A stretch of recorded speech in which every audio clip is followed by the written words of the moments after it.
to Fish Virginia First. I'm Crystal Browning here with professional anglers John Cruz and David Dudley, both Virginia natives like me, right? Right. We compete all over the country, me mostly with the Bassmasters. And me mostly with the FLW Tour. But when it comes to fishing for fun, we always come home to Fish Virginia First. Well, today we're here in the beautiful Occoneechee State Park in Southern Virginia. There's a lot of history and some great crappie fishing too. Yes, indeed, right here on Bugs Island, Kerr Lake. We're getting ready to go fishing with the local legend, Bobcat. Then we'll be heading west to the New River Trail State Park to catch some walleye. We hear they're biting.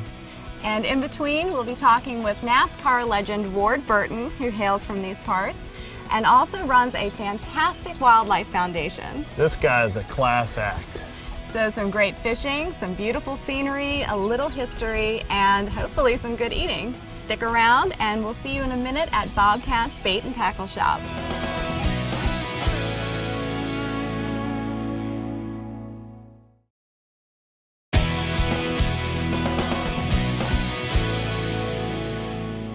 Welcome back.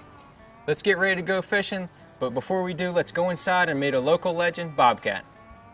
Bobcat, good to see you, brother. You too, man. Yeah. Good to see you. Yes, sir. Yes, sir. Pleasure's on me, guys. So what's the fishing out there like right Oh, now? man, it's excellent right now. It's just, especially for crappie. I mean, everything's biting, but crappie, this is the season. I've already weighed some 3-pounders, a couple 3-pounders this year, but also you catch just a lot of 3/4 to pound and a quarter fish, the good eating size. We do a lot of trolling, spider rigging. We cover a lot of water. We put out 8 to 16 poles, what have you. And I mean, I need to take you out on the lake and show you how it's done. It's 4 or 5 different ways you do it, but when you're spider rigging, you know, they're finicky sometimes. A color makes a difference. Well, if you got 8 poles out there, you can use 8 different colors. You can use curly tails, you can use sliders, you can use a plain hook. You can fish 1 foot, you can fish 2 foot. You got your pole set at different depth. Then you catch a fish, you ask the fish to let you know what he wants to do, you know. Well, I can tell you this, you won't have to twist my arm to go. I'm ready to go right now. If you are, I'm ready, let's go. Let's go. do Let's it. get it done. Yes, sir.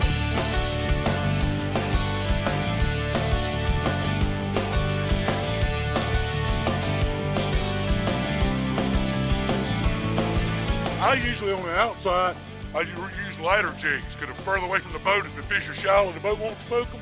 So I'm using 3 different size jig heads right now. I got 1/48 on those long poles. Then I got 1/32. Then I got 1/16. So even with the speed I'm running the boat, you're covering 3 different water levels. So you're fishing, so on the outside you're a little bit shallower, Shallower, and yeah. then deeper as you get back. Exactly, because the boat noise, the boat going over the shadow and all. And then if you get to catching a fish on the 16 deep ones, I realize I need to slow down. Right. If I get to catching them on the outside, I either got to go to all same size jig heads, or either I got to speed up. Right, it helps you dial them in a You little just bit. got to dial in on what the fish wanted. You like to have a little bit of a variety. Some days they like some things versus others. Yeah. Got Jolly Brewer sliders on, that's a little bit more subtle. So there's a whole lot more to it than just putting them out there and sitting in one spot or idling straight in the line. You turn left, you turn right, and every time you get a bite, you need to pay attention to where it came on so you know what you're doing, whether the jig was high, low, Exactly. what color if it you was want to be on. consistent and catch fish. Right. And basically just figuring them out and the right presentation, the right color. I mean, basically somebody's going to catch them every day. You know, it gets tougher. And other times you come out here when the bite is really on, you can't do anything wrong. But those little things you do make a difference going home with fish and without fish. Basically, you let the fish do the talking. Yeah, I talk to the fish. When I catch that fish, I'm asking, why did I catch you? Why did you bite? Well, what color did you bite? What depth were you? What you got here is you got 6-pound test, Right. a little 3/8 ounce Mojo sinker, about a foot or so above your 16th ounce jig, and then you got it tipped with the minnow. Correct. And that's essentially what on a 14-foot rod, 14, 16-foot Right. rod, just setting it out there and then letting that 3/8 weight take it down to the depth you want it to Keep fish. it down there in the strike zone. Keep it down there.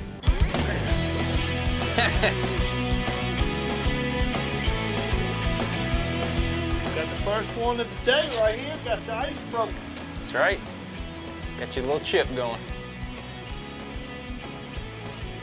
Lake crappie. Good way to start.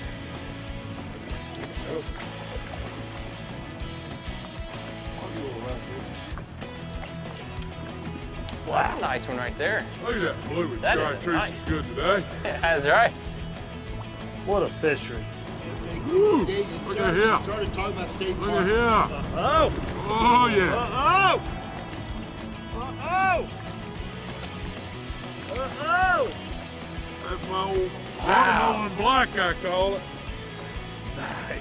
Working on them. What an incredible lake. I don't care where we go in the country, this lake is absolutely phenomenal.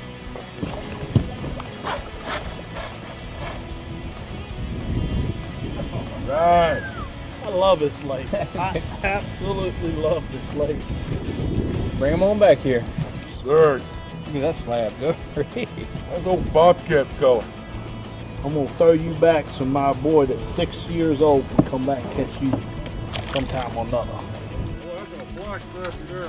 That's a male. Look how black he is. He's guarding the nest there, buddy. Right here in this farm. Look at that. Look, look at here. Look Look at here. That's a nice one. how black that fish is. Woo! Buddy. We'll lift him up. Here. Yeah, you better net him. Bag on back here. Nice. Right, Man, nice that job. Look at the size of this thing. Bugs Island is incredible. Look at that. It's almost as big as my belly.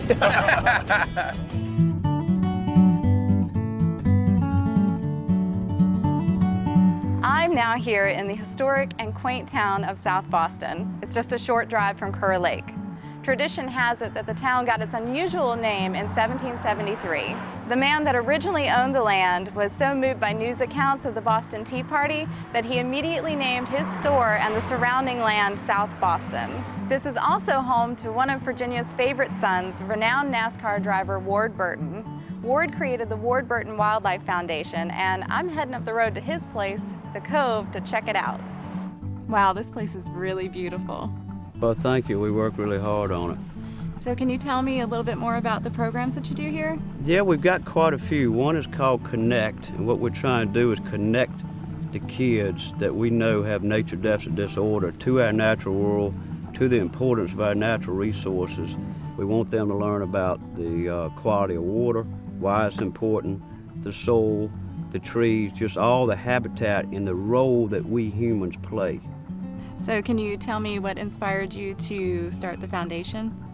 Well, I had some great role models growing up with my grandfather, my father, a dear friend of mine, C.R. Sanders, owned some of this property, and myself, his children, some other kids used it kind of as our outdoor playground. But I really felt like it was because of the outdoors giving me so much in my life, an inherited responsibility to try to give back to something that means so much to so many of us. And whether it's through fishing or hunting or camping or outdoor activities, Virginia has so much to offer. There's so many different habitats, from the oceans to the mountains, with this piece of property being kind of in between. So it's just a wonderful outdoor experience that's just waiting for somebody to take advantage of. Well, we're going to be grilling some crappie later out in Occoneechee if you'd like to come have dinner. Well, I can't do it this time. My son Jeb, who's an up-and-coming NASCAR driver, has got a race this week, and I've got to be there for him. Oh, that's wonderful. You must be really proud. He's doing a good job. Very proud of him. That's great. Well, good luck to Jeb. Thank you. And when we come back, we're going to learn a little bit more about the first fisher folk of the area, the Occoneechee tribe.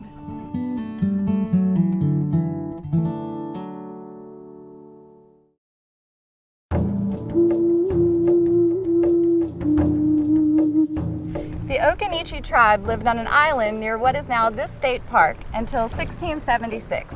When Europeans arrived, the tribe's influence was at its peak, and their language was commonly used in trade.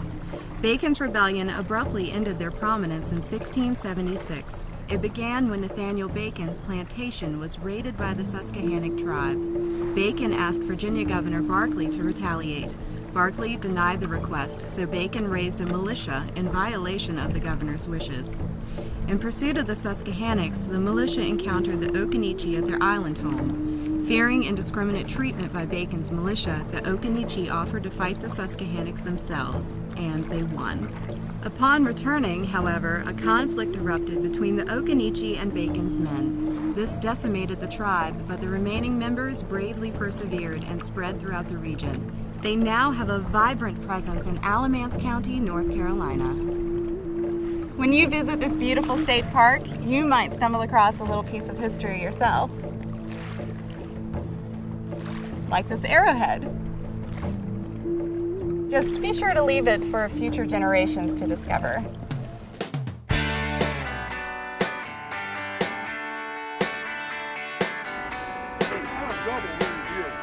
And this was, my bottom rig had 16 foot of line, which my line tipped a foot at the water. My bottom one was 15, and then it's 2 foot apart. So that fish come from 13. Yeah, That's a black crappie there. Because it's got the Yeah, the specs. specks And on the side. a good way too, if you're not sure, is count those dorsal fins. A white crappie has 5 or 6, and a black has 7 or 8. 1, 2, 3, 4, 5, 6, 7. That's a black crappie. And which you can tell by the marking. You know what? I think this one would probably go good on the skillet. Ah, here you go. Oh man, they're good. That could be better. After a great day of fishing, it's time to enjoy the catch. Now, the most popular way to prepare crappie is to fry it, but for a healthy alternative, you can also grill it. Now, it's a delicate fillet, so you don't want to place it directly onto the grill. So what you can do is you take a heavy piece of aluminum foil, so you spray it with a little cooking spray, and you place your fillet in the middle. You season to taste. Put a little butter and a little lemon. And then you fold it up to create a seal so you can steam the fillets. You just throw them on the grill and let them cook for 5 minutes.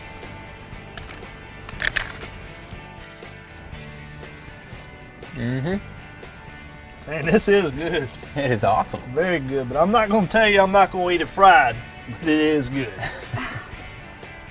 And when we return, by the magic of television, we'll be about 200 miles due west at the New River Trail State Park. Stay with us.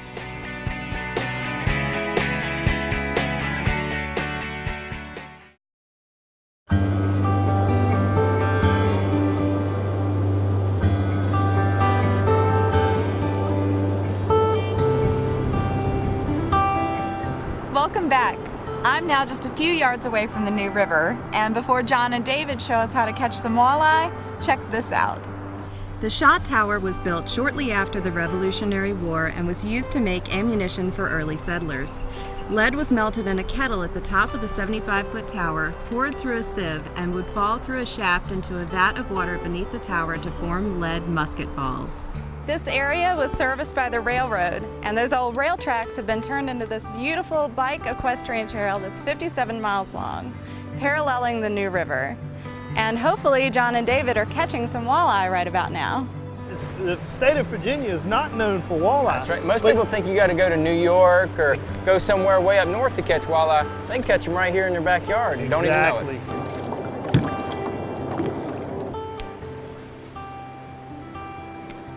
You know, David, we're just using bass tackle like we do when we're bass fishing. Just catch. Oh, hold on. You got one? Got one? Yep. Oh, it's a smaller one. He might keep. Get him. He's right here at the boat. Look at that. Man, look at that thing. Yeah, I don't think he's even. No, he's not even even close. close. He's about an 18-incher, but Yeah. they have to be 20 inches to keep. But we'll He put was him back flying. and catch him another time. That's right. There he is, John. I got him. He was out there in that deep hole right there. A good one? John, does Looks it like get a good any, one. does it get any better than this? Sitting here Man, look at that. with the mountains in the background and the falls. You know, here's another little one. This is proof of how good of a spawning area this is. You know, we Right. got small ones, little ones, and you know, here at the New River State Park, it's just one heck of a park. Something, yeah. Oh, shoot. That was him, John. A walleye likes to have like a pea gravel. What I mean by pea gravel, it's this rock about the size of a 50-cent piece, and they love to lay their eggs in that. And the eggs settle down in those rocks and give them a chance to hatch out and become, you know, what we're catching out here today. Right. It's just a great area. The further they go upstream, the more pea gravel areas that they have. If you're in a dead section, a lot of the sediment falls down and it doesn't have pea gravel. But the further you go upriver, they realize that that's great spawning areas, and that's what makes this Foster Falls area here in Virginia so great. You know, a lot of these walleye are native to the New River here. It's a special type of breed fish here, and the DA that samples that they're taking proves that this is a special kind of walleye. Absolutely. You know, they're beautiful fish. They're the largest member of the perch family, and I know one thing: they taste great too. Yes, they do. Hold on. I got one. How big is this one? I don't know. He just barely came on there. Look, he's right here at the boat. I got one too, Bubba. I got one too. I got this one. I got this one. Look at that. Look at that, a double. I don't care. This is like the absolute gold mine. You could take kids out here fishing. John, let's, I don't think these are Yeah, these 20 inches either. Let's go Yeah. ahead and release these. And, you know, we were talking about letting our kids, getting kids to come out here and fish, and it's fish like that that just create memories of a lifetime. That's right. That's why they have that size limit, so that our kids get to come out here and bring their kids and enjoy it for years to come. I agree. That's why I'm out here now, because somebody took me fishing. Go ahead. Whoa, whoa, whoa. Got one? Whoa, he nearly jerked the rod out of my hand right there. Oh, it's a little one. He caught it. You caught it on another crankbait, didn't you? Yeah, that was on the crankbait, just like that one you just caught.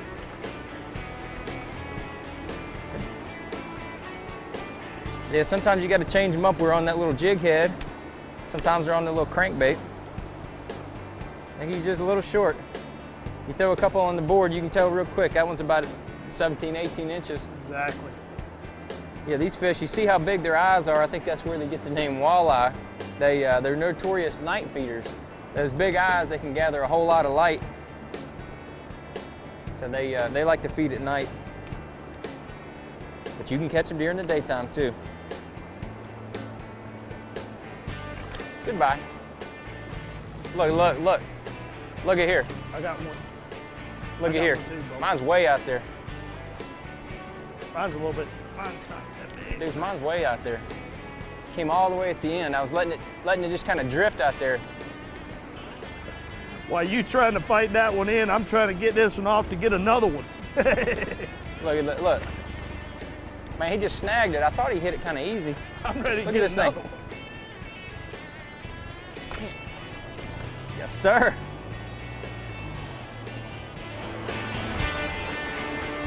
There got it is. one? Yeah, I got Good one? Yes, that's a big one. That's a big one, Bubba. Get the net.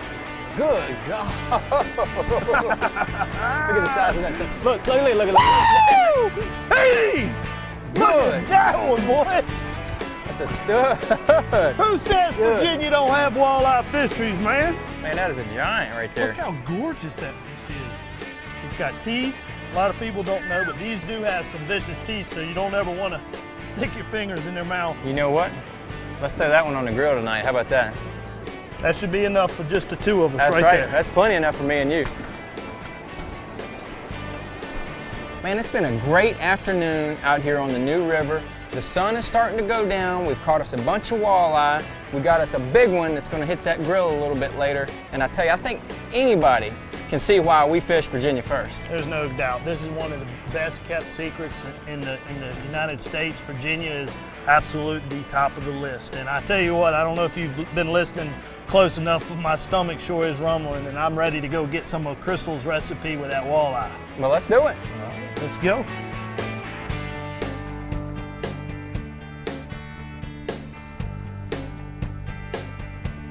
Wow, could you ask for a more beautiful place to cook? We're now at Claytor Lake State Park. It's just southwest of Blacksburg. And check out these cabins. This is my idea of camping. And now it's time to grill up this beautiful walleye. Now we're gonna do it in a little unusual way. It's tropical style.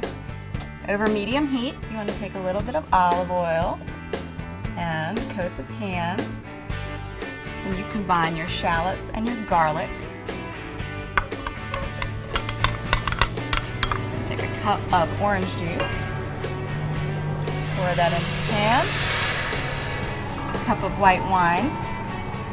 I'm using a really nice Virginia Riesling, some soy sauce, juice from 2 limes, put that in there, and just a little bit of salt and pepper. And then you just let that cook until it reduces by half. Toss the walleye fillets on the grill.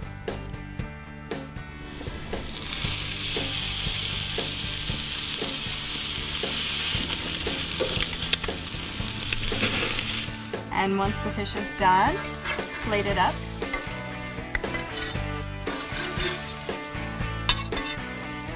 And serve it with a few tablespoons of the sauce.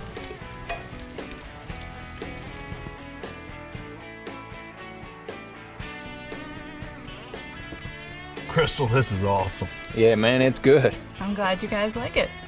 Well, that does it for this adventure. Thanks to our friends Ward Burton and Bobcat for sharing some of their time and information with us. You can visit Ward's website at twbwf.org and our website at fishvirginiafirst.com. And this recipe is going to be there too, right? Oh, you bet. So thanks for joining us, and we look forward to sharing our next adventure with you.